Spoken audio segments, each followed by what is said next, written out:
अस्सलाम वालेकुम स्टूडेंट्स। आज हमारा टॉपिक है, इस चैप्टर का लास्ट टॉपिक है रिपल टैंक। जो ये चैप्टर हमने chapter number 10 simple harmonic motion and waves के जो प्रीवियस टॉपिक्स हमने कवर किए थे, उसका आज लास्ट टॉपिक है रिपल टैंक। रिपल टैंक को पढ़ने से पहले सबसे पहले हम इसके कंपोनेंट देखेंगे, जो चीज़ें इसमें यूज़ होती हैं। ये एक सिंपलेस्ट एक्सपेरिमेंट है जो यूज़ होता है स्टडी करने के लिए करेक्टरिस्टिक ऑफ वेव्स को, यानी वेव्स की जो करेक्टरिस्टिक्स हैं उन्हें स्टडी करने के लिए हम रिपल टैंक को यूज़ करते हैं। तो इसमें जो कंपोनेंट है, सबसे पहला इसमें जो कंपोनेंट होता है वो यहाँ लिखा है, the ripple tank consist of a rectangular tray having the bottom made up of the glass sheet. यानी ये एक रेक्टेंगुलर ट्रे इसमें यूज़ होती है जिसमें पानी भरा हुआ होता है, और जो उसका नीचे वाला हिस्सा होता है बेस होती है बेसिकली, वो ट्रांसपेरेंट होती है, ग्लास शीट होती है। सेकंड, इसमें स्टैंड यूज़ होता है एक, हम देखेंगे ये चीज़ें हम जोड़ते कैसे हैं और कहाँ कहाँ ये यूज़ होती हैं। जो थर्ड कंपोनेंट है इसका वो है लाइट सोर्स, एक लाइट हम यूज़ करते हैं। यहाँ लिखा भी है अबव द ट्रे। ट्रे का अबव का मतलब ये कि बिल्कुल ट्रे के ऊपर हमने एक लाइट या बल्ब या एनर्जी सेवर ईटी से कुछ भी यूज़ करते हैं। जो फोर्थ है यहाँ पे कंपोनेंट वो वाटर है, क्योंकि ऊपर हमने पढ़ा कि एक हम रेक्टेंगुलर वाटर ट्रे यूज़ करते हैं, तो फिर उसमें वाटर भी हम डालने के लिए वाटर यूज़ करेंगे। पांचवा जो कंपोनेंट है वो एक इलेक्ट्रिकल मोटर है। छठा जो है वो रॉड है, और जो सेवन है वो रबर रॉप है, यानी जो रबर की रस्सियाँ या डोरियाँ आप कह लें वो आप यूज़ करेंगे। अब आगे हम देखेंगे कि ये सारी चीज़ें हम जोड़ते कैसे हैं और इन्हें यूज़ कहाँ करते हैं। यहाँ लिखा भी है, ripple tank are the simplest technique use to understand characteristic of waves. यानी वेव्स की करेक्टरिस्टिक को समझने के लिए हम रिपल टैंक यूज़ करते हैं, और ये एक आसान मेथड है। ये इसकी एक डायग्राम है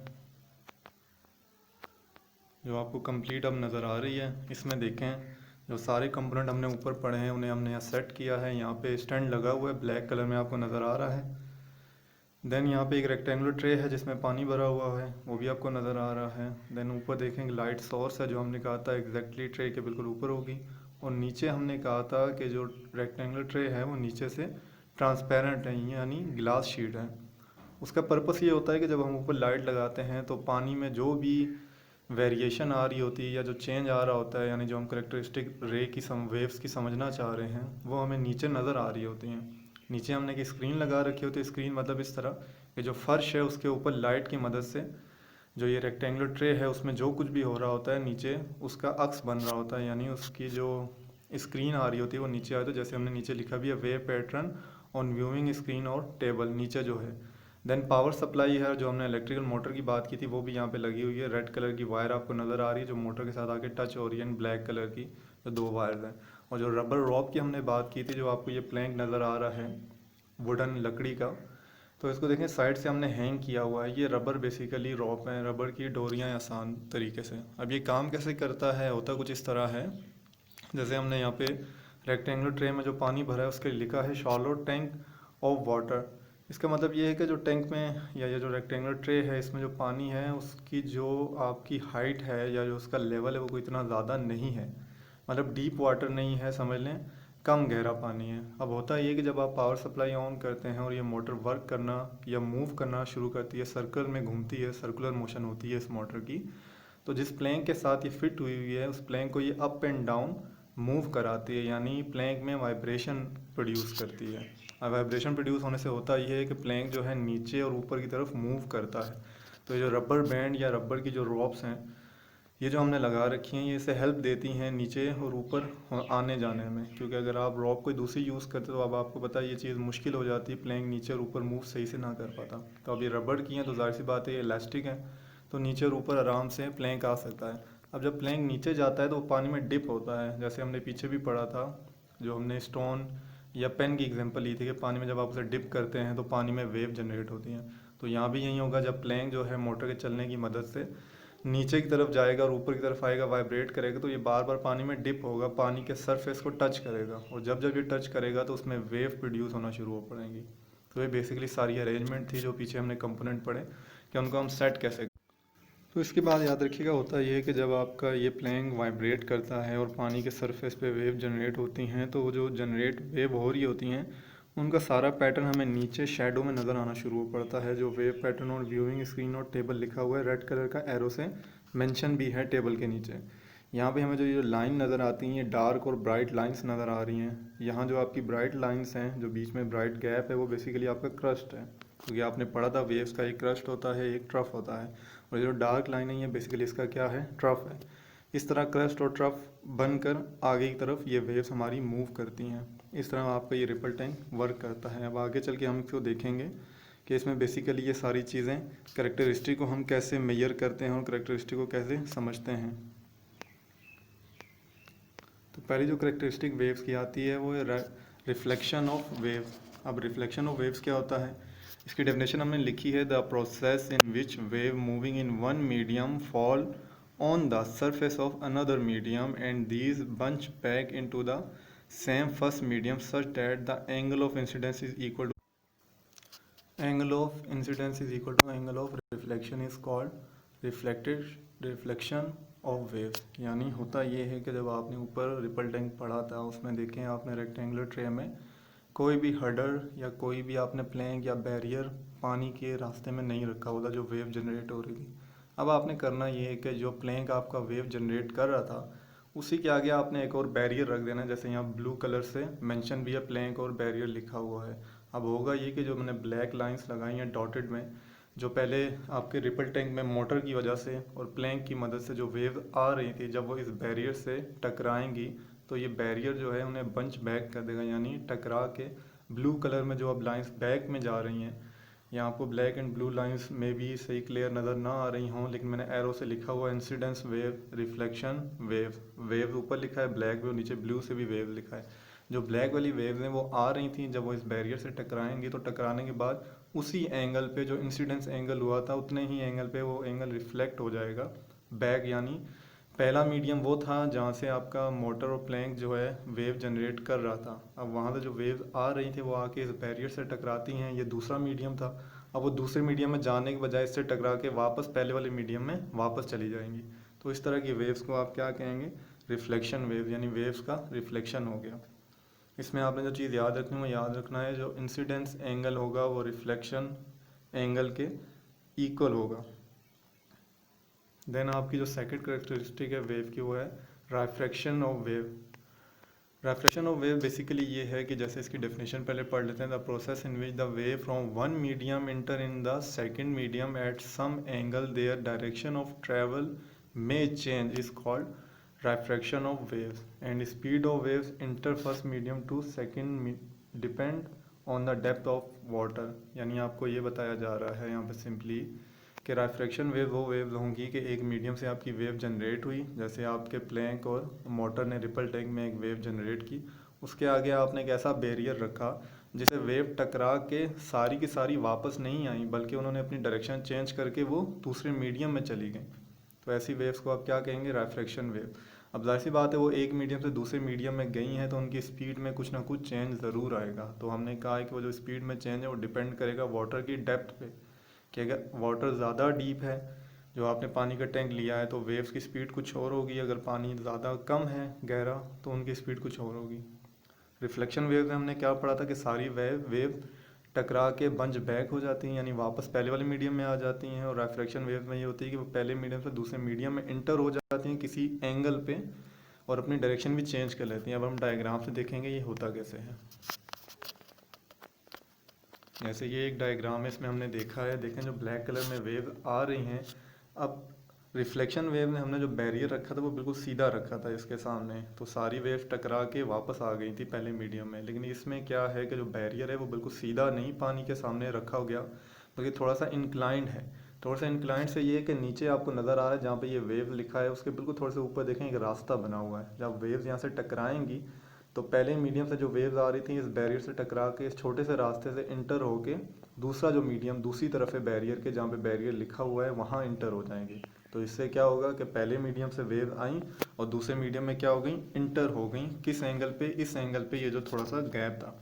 अब हमने यहाँ पे कहा है कि स्पीड डिपेंड करेगी पानी के डेप्थ पे। तब होगा ये कि जाहिर सी बात है अगर पानी आपका इतना ज़्यादा गहरा नहीं होगा तो दूसरे मीडियम में इंटर होते होते जो ये वेव्स की एनर्जी है वो कोई इतनी एनर्जी लेके अपने साथ नहीं जाएंगी, तो इनकी स्पीड में कमी आएगी। अब स्पीड का फार्मूला हमने वेव्स का पढ़ा था v is equal to F lambda, तो जाहिर सी बात है जब आपकी स्पीड v में कमी आएगी तो जो आगे वेव लेंथ बनेगी लैम्डा, वो भी आपकी क्या होगी, वीक होगी। तो ये दोनों एक दूसरे के क्या थे, डायरेक्टली प्रोपोर्शनल थे।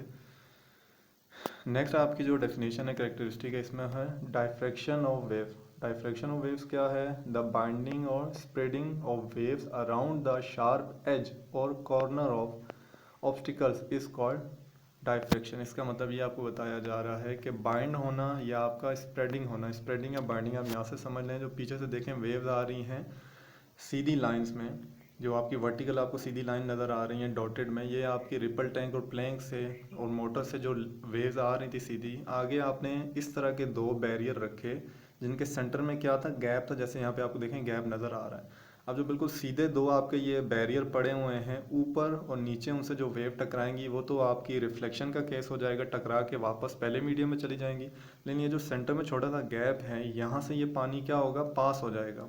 यहाँ से जो पानी पास होगा तो देखें उसकी वेव की जो डायरेक्शन है वो चेंज हो जाएगी।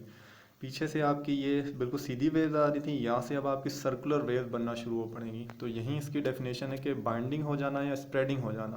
देखिए यहाँ से बाइंड होना शुरू हो पड़ी वेव, वहाँ से सीधी आ रही थी, यहाँ से बंद होके या बाइंड होके होना शुरू हो पड़ी और स्प्रेड हो रही है, या फिर आगे देखें तकसीम हो रही है। वहाँ से सीधी आ रही थी और यहाँ से तकसीम होना या सब्ट्रैक्ट होना शुरू हो पड़ी किसी भी एज से या कॉर्नर से। तो देखें एज भी हो सकता है, कॉर्नर भी हो सकता है, मतलब लाजमी नहीं ये जो गैप है ये सेंटर पर हो, ये ऊपर भी हो सकता है या नीचे भी हो सकता है।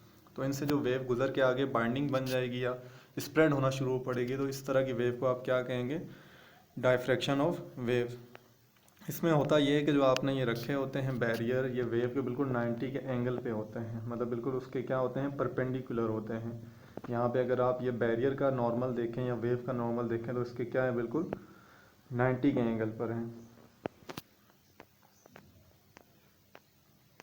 और ये सारी चीज़ें भी आपको क्या होता है, रिपल टैंक की स्क्रीन जो नीचे आपने रखी होती है उस पर नज़र आना शुरू हो पड़ता है। यानी ट्रे में आप ये सारे एक्सपेरिमेंट करते हैं। पहले आप एक बैरियर लेते हैं या एक प्लैंक लेते हैं या एक रॉड लेते हैं, वो बिल्कुल पानी के सामने रख देते हैं जो सीधी लाइनें बन रही थी, और उसके बाद आप क्या करते हैं, उसे थोड़ा इंक्लाइन कर देते हैं, और तीसरे में आप क्या कर देते हैं।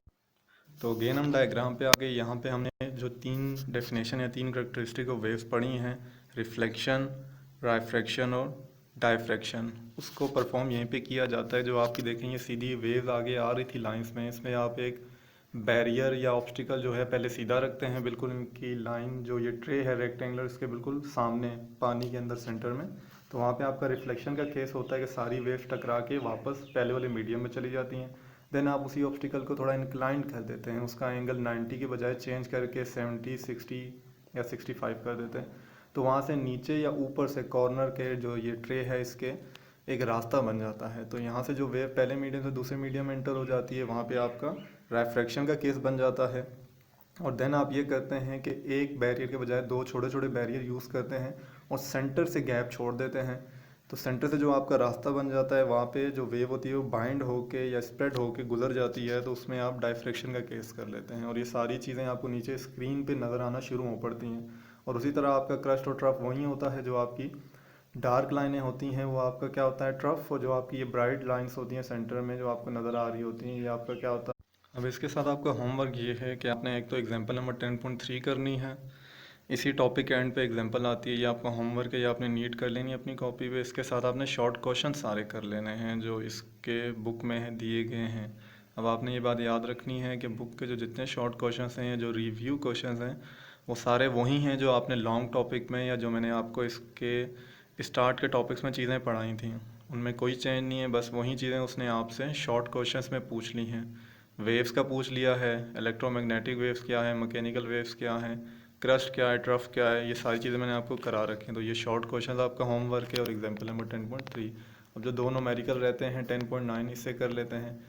10.9 नोमेरिकल है आपका, at one end of the ripple tank 80 centimetre cross across a 5 Hz vibrate produce wave whose wavelength is 40 millimeter. Find the time and wave need to cross the tank। अब आपसे यही पूछा जा रहा है कि जो आपका टैंक है 80 सेंटीमीटर, उस पर एक वाइब्रेटर है जो 5 हर्ट्स प्रोड्यूस कर रहा है, वेव्स प्रोड्यूस कर रहा है, जिसकी वेवलेंथ 40 मिलीमीटर है। आपने टाइम फाइंड आउट करना है वेव्स को जो चाहिए होगा टैंक को क्रॉस करने के लिए। सबसे पहले डेटा आपने बनाना है, उसमें आपने फ्रीक्वेंसी लिख लेनी है, जो लेंथ ऑफ टैंक दी गई है डी वो लिख लेना है, सेंटीमीटर को मीटर में कन्वर्ट करेंगे 100 से डिवाइड किया, वेव लेंथ को मिलीमीटर से मीटर में कन्वर्ट किया, 1000 से डिवाइड किया, टी और वी को क्वेश्चन मार्क कर दिया। सोल्यूशन, वेव इक्वेशन हमें पता है v is equal to F lambda, यहाँ से v आ जाएगा 5 मल्टीप्लाई 0.04 0.2 मीटर पर सेकंड आ जाएगा। Then d is equal to V T, जो हमने इक्वेशन यूज़ की थी और मैंने आपको बताया था ये आपकी यूज़ होगी, इक्वेशन ऑफ मोशन ये आपने पढ़ रखी है, जिसे आप s is equal to V T पढ़ते रहे 9 क्लास में। d is equal to V T भी होता है, l is equal to V T भी ये होती है। तो t is equal to D by V हो जाएगा, यहाँ पे d जो आपको डिस्टेंस दिया गया था, लेंथ दी गई थी रिपल टैंक की वो पुट करें, v जो आपका फाइंड आउट हुआ 0.2 वो पुट करें, तो टाइम आ जाएगा, यानी 4 सेकंड लगेंगे वेव्स को टैंक को क्रॉस करने के लिए। नेक्स्ट न्यूमेरिकल, जो लास्ट न्यूमेरिकल है आपका 10.10, व्हाट इज़ द 10.10 जो है, what is the wave length of the radio wave. Radio wave की वेव लेंथ हमने पता करनी है, transmitted by on the FM station, जो एफएम स्टेशन से इमिट होती है 90 मिली हर्ट्स, मिली मतलब 10 की पावर 6, आगे लिखा भी है 1 मिली 10 power 6, and speed of radio wave 3 multiply 10 power 8, यानी स्पीड ऑफ लाइट के बराबर जो है ये वेव ट्रैवल कर रही हैं। डेटा फ्रिक्वेंसी जो हमारे पास स्पीड दी गई थी वो बेसिकली अब v है, क्योंकि देखें ये मूव कर रही हैं किस में, आपके स्पीड ऑफ लाइट से ये मूव कर रही हैं। और लेमडा हमने फाइंड आउट करना है, इक्वेशन ऑफ मोशन हमें पता है v is equal to F lambda, then आपने लिख लिया v is equal to C, उसके कंपेयर है, और फिर lambda is equal to C by lambda हो जाएगा। यहाँ पे आप c की वैल्यू पुट करें, लेमडा की f की वैल्यू पुट करें। यहाँ पे फ्रिक्वेंसी को मैंने लेमडा से लिख दिया है मिस्टेक से, आपने ये देख लेना है। Lambda is equal to C by F था, यहाँ हमने लेमडा गलती से लिखा हुआ है, तो यहाँ पे लेमडा की वैल्यू हमने फाइंड आउट करनी है, और एफ़ की वैल्यू मैंने पुट कर दी 90 मल्टीप्लाई 10 पावर 6, जब 3 मल्टीप्लाई 10 पावर 8 को इससे डिवाइड करेंगे तो लेमडा आ जाएगा 3.33 मीटर। तो ये आज आपका लेक्चर था, और इसी के साथ आपका ये जो चैप्टर था, chapter number 10 simple harmonic motion in wave, ये कंप्लीट हो गया है। होप्स आपको ये सारा समझ आया होगा। अगर आपको फिर भी कोई कन्फ्यूजन हो या कोई क्वेश्चन हो तो आप लाजिम मुझसे पूछें, मैं आपको काफ़ी अप्रिशिएट करूँगा क्वेश्चन पूछने के लिए, क्योंकि इससे आपकी अंडरस्टैंडिंग बेहतर होगी। जो मैंने आपको होमवर्क दिए वो आपने लाजमी करना है। Best of